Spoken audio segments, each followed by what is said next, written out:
What happens when a rising political star walks onto one of television's most unpredictable stages, only to find herself in a confrontation that nobody saw coming? The lights were bright, the audience was packed, and Jasmine Crockett, the outspoken congresswoman known for never backing down, was about to face Bill Maher in what would become one of the most explosive moments in late-night television history. This wasn't just another interview.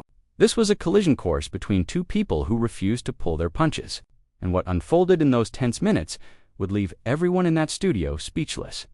Before we dive into what really went down, make sure you hit that subscribe button and drop a comment below telling me what you think about all of this, because trust me, you're going to have opinions. The evening started like any other taping of Real Time. The audience filed in, buzzing with anticipation. Bill Maher, as always, was backstage going over his notes, probably thinking of the perfect zingers to land during the interview. Jasmine Crockett arrived at the studio earlier that afternoon, and those who saw her said she seemed calm, collected, ready for whatever was about to happen. She had been on plenty of shows before, faced tough questions, handled hostile crowds. But Bill Maher's show was different. It wasn't just about the questions, it was about the tone, the attitude. The way he could shift from humor to hard-hitting interrogation in a heartbeat. When the cameras started rolling, Maher came out to his usual applause, cracking a few jokes about the news cycle, warming up the crowd. Then he introduced Jasmine Crockett, and she walked out with that confident stride she's known for, smiling, waving to the audience. They shook hands, she sat down, and for the first few minutes, everything seemed perfectly normal. They exchanged pleasantries, talked about her district, her recent legislative work. Maher threw in a couple of jokes. She laughed, the audience laughed. It was all very smooth. But then Maher shifted gears. He leaned forward in his chair, that look on his face that regular viewers know all too well, the one that says he's about to go somewhere uncomfortable. He asked her about a recent vote she cast, one that had been controversial even within her own party. Crockett didn't flinch. She explained her reasoning, broke down the policy implications, made her case clearly and confidently. Maher nodded along, but you could see he wasn't satisfied with that answer. He pushed back, questioned her logic, suggested that maybe she was more interested in making headlines than making progress. That's when the temperature in the room changed. Crockett's smile faded just slightly, and she looked at him with those sharp eyes and said, "Let me ask you something. Bill, when was the last time you actually read the bill you're talking about? Or are you just going off whatever talking points landed on your desk this afternoon?" The audience gasped. It wasn't a loud gasp, but it was there. That collective intake of breath that happens when someone crosses a line nobody expected them to cross. Maher sat back in his chair, eyebrows raised, and for a second it looked like he might laugh it off, turn it into a joke. But he, DID in single quotes, instead. He said, "I read enough to know when someone's selling me a story. And right now, Congresswoman, I'm not buying what you're selling." The audience was silent now, all eyes locked on the two of them. This wasn't banter anymore. This was something else. Crockett leaned forward, matching his energy, and said, "Maybe the problem isn't that I'm selling a story. Maybe the problem is you've already decided what you want to hear. And anything that doesn't fit that narrative gets dismissed. You do this every week, Bill. You bring people on here, you let them talk just long enough to think they're being heard, and then you cut them down to make yourself look clever." Maher's face hardened. He wasn't smiling now. He said, "That's a hell of an accusation coming from someone who built her entire career on sound bites and Twitter clapbacks." Crockett didn't miss a beat. She said, "And you built yours on punching down while pretending to be brave. There's a difference between being provocative and being honest, and you seem to have forgotten which one matters." The tension was suffocating. People in the audience were looking at each other, wondering if this was part of the show, if maybe this was all scripted. But anyone who knows Jasmine Crockett knows she doesn't do scripts when things get real. And anyone who knows Bill Maher knows he doesn't back down. Maher leaned in closer, his voice dropping to that low, measured tone he uses when he's really trying to make a point. He said, "You want to talk about honesty? Let's talk about honesty. You came on this show knowing exactly what kind of conversation we were going to have. You knew I was going to challenge you. And now that I am, you're trying to flip the script and make me the bad guy. That's politics. 101, deflect and attack. But I've been doing this a long time, Congresswoman, and I see right through it." Crockett shook her head slowly, and there was something in her expression. Not anger exactly, but something colder, sharper. She said, "You think you see through me, Bill, but what you're really seeing is your own reflection. You've been in this bubble so long, surrounded by people who laugh at all your jokes and nod at all your opinions, that you've forgotten what it's like to actually be challenged. I'm not here to play your game. I'm here to speak truth, and if that makes you uncomfortable, then maybe you should ask yourself why." The audience was completely still. A few people shifted in their seats, but nobody made a sound. Maher stared at her for a long moment, and you could see the gears turning in his head, trying to figure out his next move. Finally, he said, "You know what? I think the real issue here is that you can't handle being questioned. You're used to friendly interviews, softball questions, people treating you like you're the future of the party. But the second someone pushes back, you go on the attack. That's not strength, that's insecurity." Crockett's jaw tightened. She said, "I've been questioned my entire life, Bill, by people a lot tougher and a lot smarter than you, and I'm still here. So don't sit there and act like you're some kind of gatekeeper who gets to decide who's strong enough to be in this arena.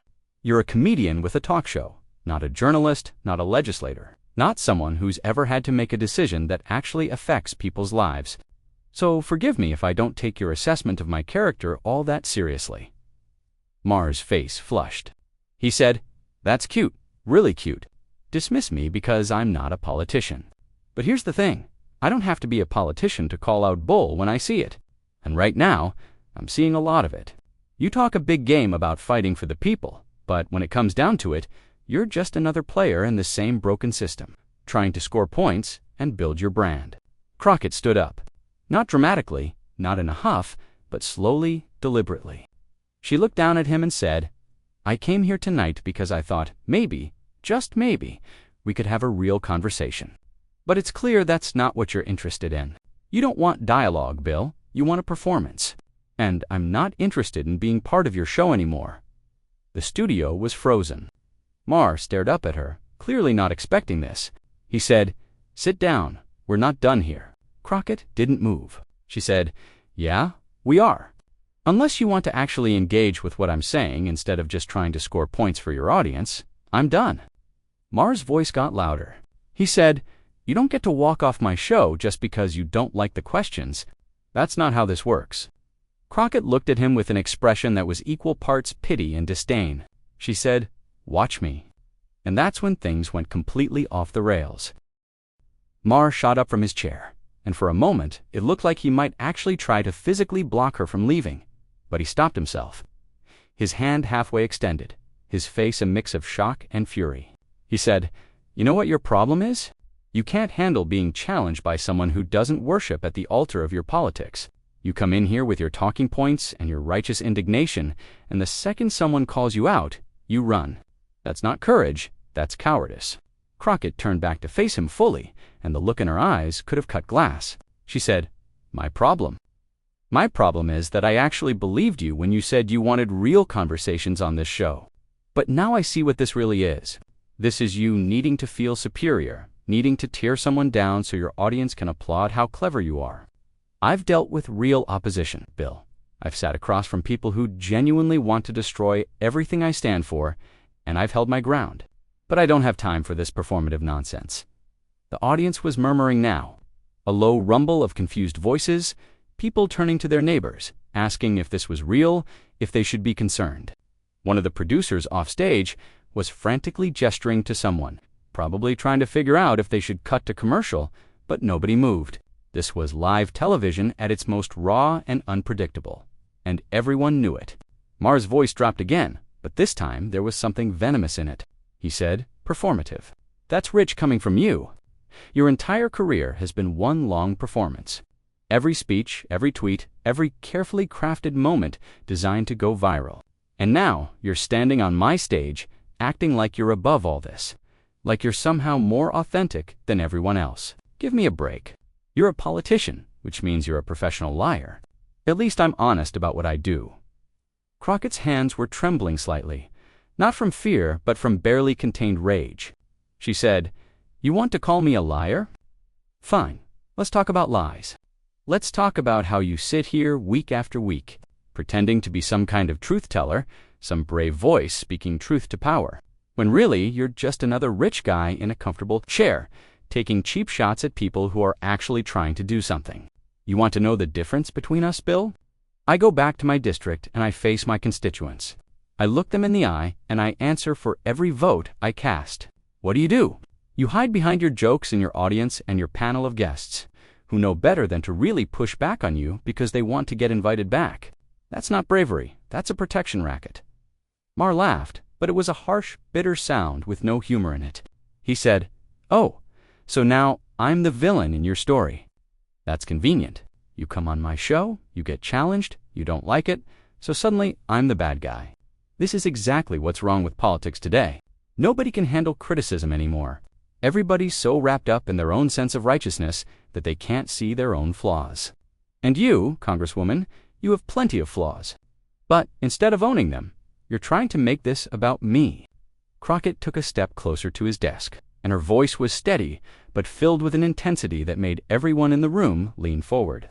She said, "You want to talk about flaws? Let's talk about yours. Let's talk about how you've made a career out of attacking the left while claiming to be part of it.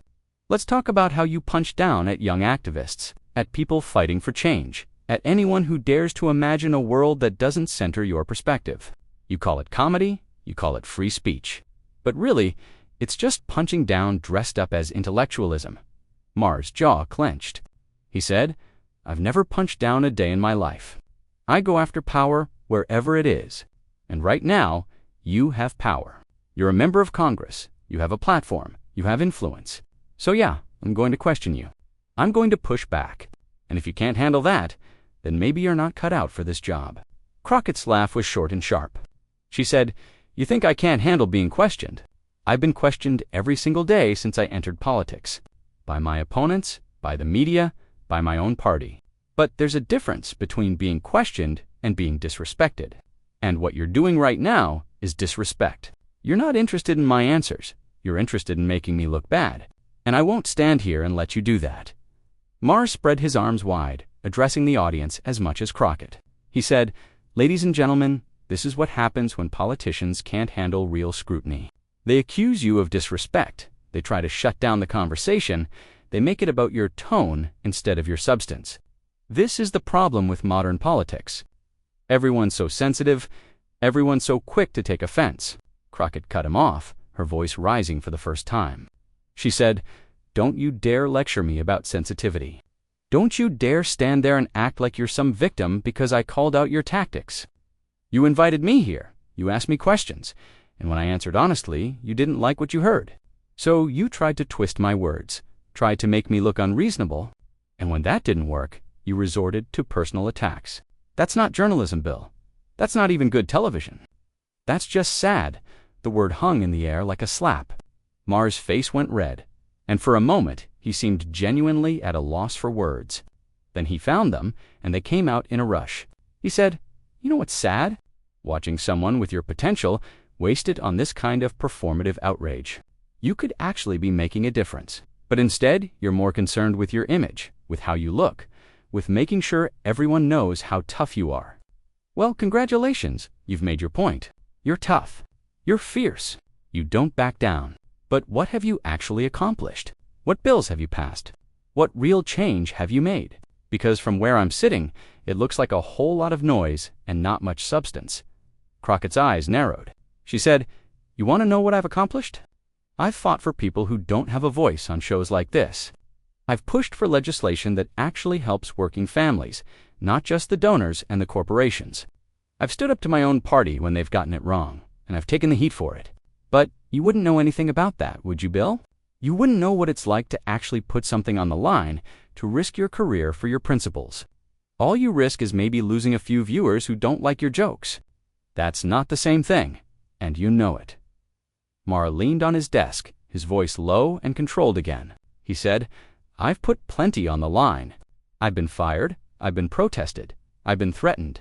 I've said things that cost me professionally because I believed they needed to be said. So don't act like you have a monopoly on courage. And don't act like I don't understand what real stakes look like. The difference between us is that I don't hide behind my position. I don't use my job as a shield against criticism. When people come at me, I engage. I don't run away and call them disrespectful. Crockett shook her head slowly. She said, "You're not engaging, Bill. You're performing. There's a difference. Engaging means actually listening, actually considering what the other person is saying. But you made up your mind about me before I even walked out here. You had your narrative ready, and nothing I said was going to change it. That's not a conversation. That's an ambush." Maher threw his hands up. He said, "An ambush. Are you serious right now? You knew what this show was. You knew what kind of host I am. If you didn't want tough questions, you shouldn't have agreed to come on. But you did come on because you wanted the exposure, you wanted the platform. And now that you're getting it, you're complaining about the terms. That's not how this works. You don't get to control the narrative just because you don't like where it's going." Crockett's voice was ice cold now. She said, "I don't need to control the narrative, Bill. The truth speaks for itself. And the truth is that you're more interested in being right than being fair. You're more interested in winning an argument than having a meaningful exchange. And that's fine. That's your choice. But don't expect me to play along. I have too much respect for myself and for the people I represent to participate in whatever this is." Maher pointed at her, his finger jabbing the air. He said, "What this is, Congresswoman, is accountability. This is what it looks like when someone with power gets asked hard questions. And if you can't handle it, if you can't take the heat, then maybe you should reconsider your career choice, because it's only going to get harder from here." Crockett smiled, but there was no warmth in it. She said, "I can handle anything you throw at me, Bill. The question is, can you handle the fact that I'm not going to bow down to you? Can you handle the fact that I see exactly what you're doing and I'm calling it out? Because that's what seems to be bothering you the most. Not that I'm disagreeing with you, but that I'm not intimidated by you." Maher's expression shifted then, something darker crossing his features. And when he spoke next, his voice had an edge that cut through everything that had come before. He said, "You want to talk about intimidation? Let's talk about the real reason you're so defensive right now. Let's talk about the accusations that have been swirling around you for the past few weeks, the ones your team has been working overtime to suppress. You want to stand here and lecture me about honesty and accountability, but you won't even address the elephant in the room." The studio went completely silent. Even the crew members who had been moving around off camera froze. Crockett's face didn't change, but something flickered in her eyes. A flash of something that might have been surprise or might have been fury. She said, very carefully, "What are you talking about?" Maher leaned back in his chair now, his posture relaxed but his gaze laser-focused. He said, "Oh, so now we're playing dumb. Come on, Congresswoman. You're smarter than that. I'm talking about the allegations that came out last month, the ones about misuse of campaign funds, the ones about the private meetings with lobbyists that somehow never made it onto your official calendar, the ones about promises made behind closed doors that don't exactly line up with the image you project to the public. You want to talk about accountability? Let's start there." Crockett's jaw tightened, and when she spoke, her voice was dangerously quiet. She said, "Those allegations were investigated and dismissed. Every single one of them. My finances have been scrutinized by multiple agencies and found to be completely above board. So, if you're trying to resurrect some debunked conspiracy theory to save face in this conversation, you're going to have to do better than that." Maher shook his head, and there was something almost gleeful in his expression now, like he'd been waiting for this moment all night. He said, "Dismissed. Is that what you're calling it? Because from what I've seen, they were swept under the rug. There's a difference. And those lobbyist meetings, those aren't conspiracy theories. I have sources who were in those rooms, people who heard what you promised, who saw what you agreed to, and it doesn't match up with the progressive champion narrative you're selling. So either you're lying to your constituents, or you're lying to me right now. Which is it?" Crockett took a step back, and for the first time that evening, she looked genuinely shaken. Not afraid, but shaken, like she couldn't quite believe what she was hearing. She said, "Your sources? Who are these sources, Bill? Because I'm calling this what it is right now. This is slander. You're making accusations on national television without any evidence, without any proof, just vague insinuations and unnamed sources. That's not journalism. That's a hit job." Maher stood up now, moving around his desk to face her more directly. He said, "It's not slander if it's true. And I wouldn't bring this up if I didn't have confidence in my information. You can deny it all you want. You can try to discredit me, but the facts are the facts. You took money from interests that directly contradict your stated values. You made deals that you never disclosed. And when questions started being asked, your team shut it down as quickly and quietly as possible. That's not the behavior of someone with nothing to hide. Crockett's voice rose, cutting through his words like a knife. She said, "You have no facts, Bill. You have gossip. You have rumors. You have unnamed sources who conveniently can't be verified. And you're using your platform to spread this garbage. Because what? Because I didn't play nice with you tonight?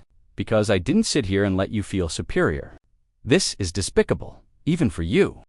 The audience was starting to react now, scattered murmurs turning into actual conversation.